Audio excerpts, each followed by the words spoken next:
তোমালোক সকলোকে মোৰ এই ভিডিঅ'টোলৈ স্বাগতম জনাইছোঁ আৰু আজি মই ভিডিঅ'টোত এটা গ্ৰামাৰ টপিক লৈ আহিছোঁ আৰু গ্ৰামাৰ টপিকটো বেলেগ একো নহয়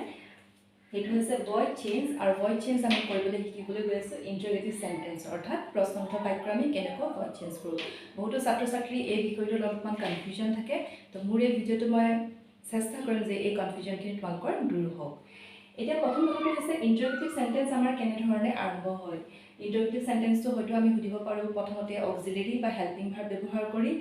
নহলে ডু ডাজ ডিড ব্যৱহাৰ কৰি আৰু নহলে WH ওয়াৰ্ড থাকে আমাৰ what when which এইবোৰ ব্যৱহাৰ কৰি আমি প্ৰশ্ন সুধো এতিয়া প্ৰথম এটা টপিক মই গৈ থাকিম প্ৰথমটো আমি লৈছো এবাৰ অক্সিলাৰি ভাৰ্বৰে আৰম্ভ হোৱা ইন্টাৰগেটিভ সেন্টেন্সটো আমি কেনেকৈ ভয়েস চেঞ্জ কৰোঁ মই দুটা বাক্য লৈছো is he playing football where they calling me এতিয়া আমাৰ কি হৈছে এইটো বাক্য কৰিবলৈ যোৱাৰ আগতে আমি কিন্তু প্ৰথমতে স্টেটমেন্ট বা আমাৰ এটো কন্টিনিউয়াস টেন্সৰ বাক্য গমে পাইছা প্লেইং লিখা আছে তো কন্টিনিউয়াস টেন্সৰ বাক্য আমি সাধাৰণতে কেনেকৈ ভয়েস চেঞ্জ কৰো হেতু জানি লব লাগিব তেতিয়া আমাৰ এইটো চেঞ্জ কৰাত একেবাৰে সহজ হ'ব মই এইটোৰ এতিয়া is he ঠাইত আমি যদি এইটো বাক্যটোক আমি কি কৰি ললো স্টেটমেন্ট বনাই ললো he is playing football তেতিয়া হলে আমাৰ ভয়েস চেঞ্জ কৰিবলৈ একেবাৰে সহজ হৈ যাব তোমালোকে যেনেকৈ জানে এটো যে সাবজেক্ট এটো ভাৰ্ব আৰু এটো হৈছে আমাৰ অবজেক্ট তোমাৰ যোনটো আমি যেনেকৈ কৰো আগতে ইন্টাৰচেঞ্জ কৰি দিও এক্সচেঞ্জ কৰি দিও প্লেস কিটা অবজেক্ট আহি গল আগলৈ ফুটবল মই স্টেপ বাই স্টেপ কৰিছো যাতে তোমালোকে প্ৰথমতে এনেকৈ প্ৰেক্টিস কৰা হেকত যেতিয়া বহুত প্ৰেক্টিস কৰা হৈ যাব তোমালোকে পটাপট নিজে নিজে ডাইৰেক্ট কৰিব পাৰিবা এতিয়া কিন্তু প্ৰথম অৱস্থা স্টেপ বাই স্টেপ ফুটবল পিছলৈ গুছি গলে আমাৰ সাবজেক্টটো হি পিছত গুছি গলে হয় হিম লগত বাইটো লিখি গলে আমাৰ কাৰণে সুবিধাজনক হয় নহলে আমি পিছত পাহৰি যাম বাৰ আগত সদায় আমি যোনটো ভাৰ্ব হয় ভাৰ্বটোৰ পাষ্ট পাৰ্টিসিপলটো লিখিব লাগে এটো সিকোয়েন্সটো যেতিয়া মনত ৰাখিবা তেতিয়া তোমালোকৰ কেতিয়া ভুল নহয় আমাৰ মেইন ভাৰ্ব আছে প্লে তাৰ আমি পাষ্ট পাৰ্টিসিপল ইউজ কৰো প্লে প্লেড প্লেড তো ইয়াত আহি গল প্লেড এতিয়া আমাৰ কথাটো হ'ল আমি ভাৰ্বটোৰ মেইন ভাৰ্বটোৰ আমি পাষ্ট পাৰ্টিসিপল লিখিলো এই আইএনজি টোৰ কাৰণে আমি কি কৰিম আইএনজি টোৰ কাৰণে আমি লগালো বিং আৰু আমাৰ আছে তো আমি ইজ টুৰ কাৰণে আমি কৈছো প্ৰেজেন্ট টেন্স হয় তেতিয়ালে ইয়াত আমি প্ৰেজেন্ট টেন্সৰ হেল্পিং ভাৰ্ব বা অক্সিলাৰি লগাব লাগিব ফুটবল একবচনত আমি কি লগাম ইজ এতিয়া আমাৰ এটো স্টেটমেন্টটো বা অ্যাসাৰ্টিভ বাক্যটো আমি কেনেকৈ ভয়েস চেঞ্জ কৰিলো আমি জানো আৰু আমি এটা কথা জানো যে বাক্যত যেতিয়া হেল্পিং ভাৰ্ব থাকিব হেতু যেতিয়া আগলৈ ওলাই আহিব তেতিয়া আমাৰ এটো বাক্যটো কি হৈ যাব ইন্টাৰগেটিভ সেন্টেন্স হৈ যাব আমাৰ এই বাক্যটো ইন্টাৰগেটিভত দিয়া আছে আমি আনসাৰটো আমাৰ ইন্টাৰগেটিভত হ'ব লাগিব তো সেই কাৰণে এতিয়া আমাৰ ইয়াতে হেল্পিং ভাৰ্ব আছে ইজ তাক আমি আগলৈ উলিয়াই দিলো আমাৰ এটা ফাইনাল আনসাৰ হৈ গল is football being played by him এটো হৈছে আমাৰ ফাইনাল আনসাৰ তাৰমানে কি কৰিছো আমি প্ৰথমতে আমাৰ যোনটো আমি কৰিবলৈ সহজ পাওঁ হেতুলৈ লৈ গৈছো তাৰ পিছত আকৌ আমি তাক ইন্টাৰগেটিভ সেন্টেন্স কৰি দিছো ঠিক এনেকেটা আমি আৰু এটা প্ৰেক্টিস কৰিলো তেতিয়া তোমালোকে বাৰে বাৰে প্ৰেক্টিস কৰি দিলে বস্তুটো একেবাৰে ক্লিয়াৰ হৈ যাব ইয়াত আছে where they calling me এটো আমাৰ অক্সিলাৰি দি স্টাৰ্ট হৈছে আমি ইয়াক আমাৰ কমফৰ্টেবল জৰ্ণলৈ লৈ যাও they were calling me now আমি কি কৰিম এতিয়া আকৌ আমাৰ তো সাবজেক্ট পালো আমি ভাৰ্ব অবজেক্ট আমি ইন্টাৰচেঞ্জ কৰি দিও এক্সচেঞ্জ কৰি দিও প্লেস কিটা মি আগলৈ আহিলে হৈ যায় আই দে পিছত গলে হয় দেম মই কৈছো লগতে বাইটো লগাই থাকিবা তেতিয়া তোমালোকৰ ভুল নহয় এতিয়া আমাৰ মেইন ভাৰ্ব হৈছে কলিং কলৰ আমি পাষ্ট পাৰ্টিসিপল জানো কল এতিয়া আমি ইয়াতে পাষ্ট পাৰ্টিসিপলটো লিখিলো এটোৰহে লিখিলো এটো থাকি গল এটোৰ কাৰণে আমি কি লিখিম বিং হৈ গল এতিয়া আমাৰ হৈছে আমি দেখিছো ইয়াতে where আছে এটো যখন পাষ্টৰ হয় তো পাষ্টৰ আমাৰ অক্সিলাৰি কি হয় was আৰু where তোমালোক এটো নিয়ম নহয় কিন্তু মই জাস্ট তোমালোক মনত ৰাখিবৰ কাৰণে কোনবা যদি কনফিউজন হৈ যায় where লগাম নে is where লগাম নে was লগাম তাৰ কাৰণে কৈছো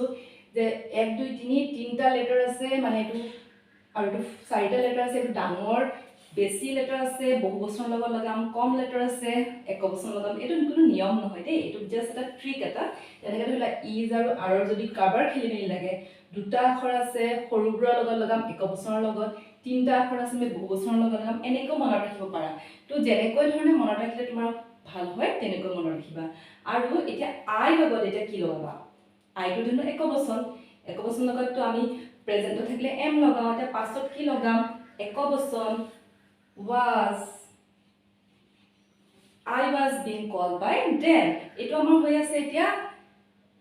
প্ৰশ্নবোধক বাক্য হোৱা নাই এতিয়া আমি এক প্ৰশ্নবোধক বাক্য বনাব লাগে প্ৰশ্নবোধক বাক্য বনাবৰ কাৰণে আমি দেখিলো আমাৰ এটা হেল্পিং ভাৰ্বটো আছে আমি হেল্পিং ভাৰ্বটো আগলৈ উলিয়াই দিও আমাৰ ফাইনেল আনসাৰ হৈ গল was I being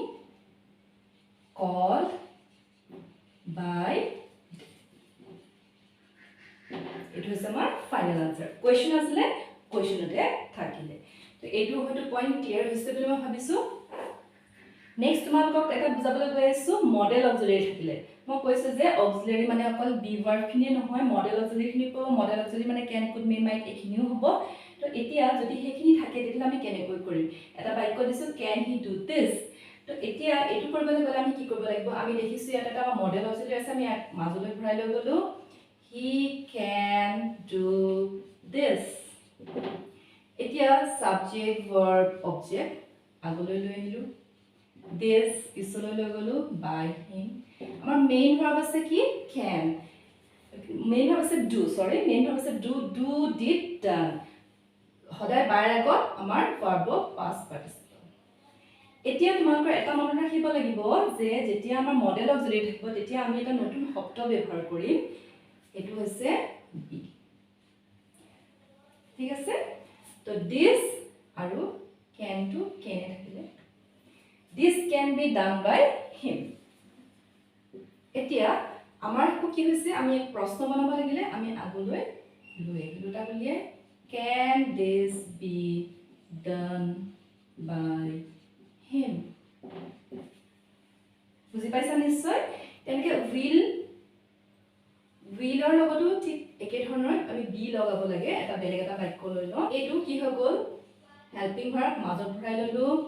he will bring my book আমাৰ সাবজেক্ট ভাৰ্ব অবজেক্ট আগলৈ লৈ আহা এনেকৈ প্ৰেক্টিস কৰি থাকিবা যিমান প্ৰেক্টিস কৰিবা পটাপট কৰিব পৰা হৈ যাবা বাইৰ আগত সদায় ভাৰ্বৰ পাষ্ট পাৰ্টিসিপল আমাৰ মেইন ভাৰ্ব আছে bring brought এটা কি হল will can could may মাই দেবৰ থাকিলে আমি কি লগাম বি লগাম এই ভাৰ্বটোৰ আগতে কৰি লবা এতিয়া আমাৰ ইয়াতে থাকিলে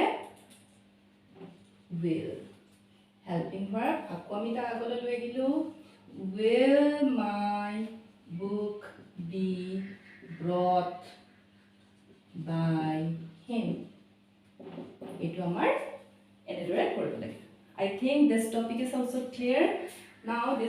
after this point we are going to do another type of sentences that starts with auxiliary verb like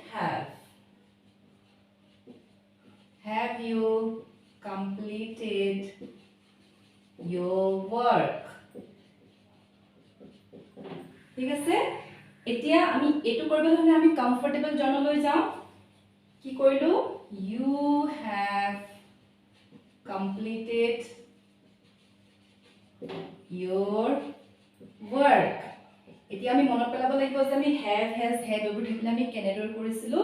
এতিয়া আমি কেনেকৈ কৰিছিলো সাবজেক্ট ভাৰ্ব অবজেক্ট কৰি ললো your book আগত your work আগত আহিল by you আহিল complete আমাৰ has have থাকিলে আমাৰ মানে পাৰফেক্ট টেন্সৰ বাক্য ভালে আমাৰ ইয়াতে past participle to হয়ে আছে ইয়াতে চিন্তা কৰিবলৈ একোই নাই এতিয়া পাৰফেক্ট টেন্সৰ কাৰণে আমি কি ব্যৱহাৰ কৰো been আৰু work একবচন আকৌ একে ধৰণে has তিনিটা আখৰ একবচন লগাম have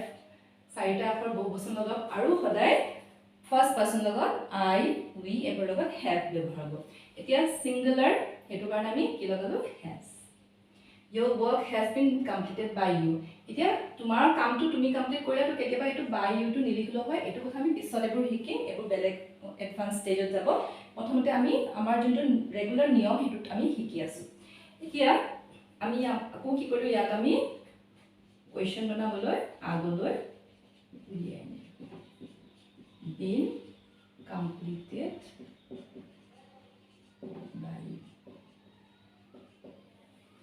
ঠিক আছে ভাবিছো এইটো পইণ্টটো তোমালোকৰ ক্লিয়াৰ হৈ গৈছে তো আমাৰ যেতিয়া অক্সিলাৰি দি অক্সিলাৰিয়ে যেতিয়া আমাৰ বাক্যবোৰ আৰম্ভ হ'ব তেতিয়া আমি এনে ধৰণে কৰিব পাৰো স্টেপ বাই স্টেপ কৰিলে আমাৰ কেতিয়াও ভুল নহয় স্টেপ বাই স্টেপ তোমালোকে ঘৰত বিভিন্ন ধৰণে প্ৰেক্টিছ কৰিবা বাক্য ল'বা গ্ৰামাৰ কিতাপত চাবা বাক্য লৈ কৰিবা আৰু পৰীক্ষা দেখিবা তোমালোকে আৰামছে কোনো প্ৰব্লেম নোহোৱাকৈ এইটো কৰিব পাৰিবা তো এইটো আমাৰ পইণ্ট শেষ হৈছে অক্সিলাৰি আৰু মডেল অক্সিলাৰি যদি বাক্য ষ্টাৰ্ট হৈ ইণ্টাৰগেটিভ সেন্টেন্স আমি কেনেকৈ ভয়েস চেঞ্জ কৰিম